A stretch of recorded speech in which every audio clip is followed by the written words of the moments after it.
Many people believe that free market capitalism is selfish, even immoral. They say it's about greed, about hunger for money and power, that it helps the rich and hurts the poor. They're wrong. The free market is not only economically superior, it is morally superior to any other way of organizing economic behavior. Here's why. The free market calls for voluntary actions between individuals. There's no coercion. In a free market, if I want something from you, I have to do something for you. Let's say I mow your lawn, and you pay me $20. What does that $20 really mean?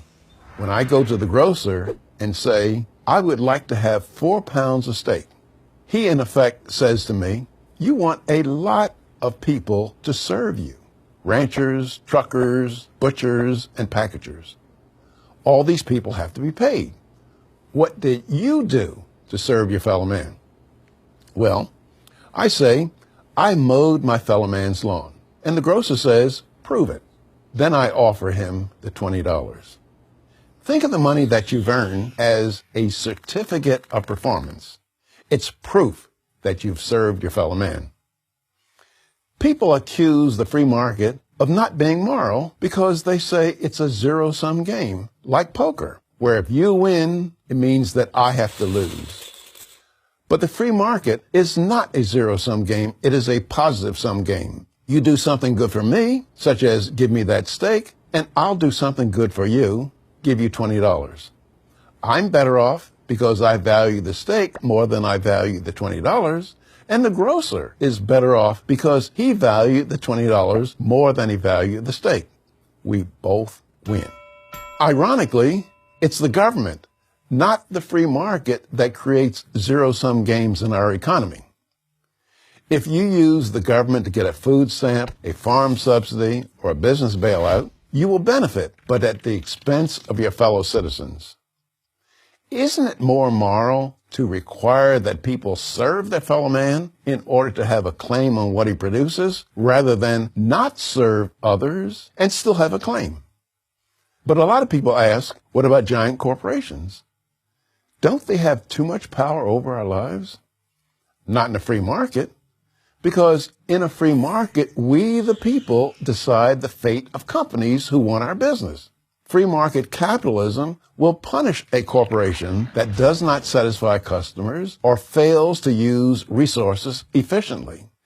Businesses, big and small, that wish to prosper are held accountable by the people who vote with their dollars. And again, it's the government that can undo this.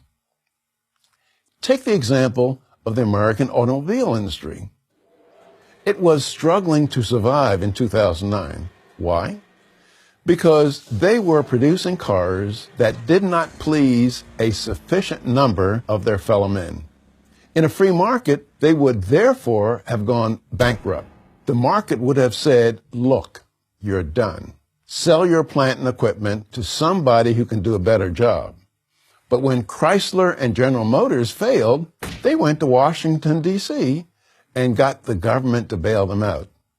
The government bailout essentially meant to them, you don't have to be accountable to customers and stockholders. No matter how inferior your product is, and no matter how inefficient you are, we'll keep you in business by taking your fellow man's money.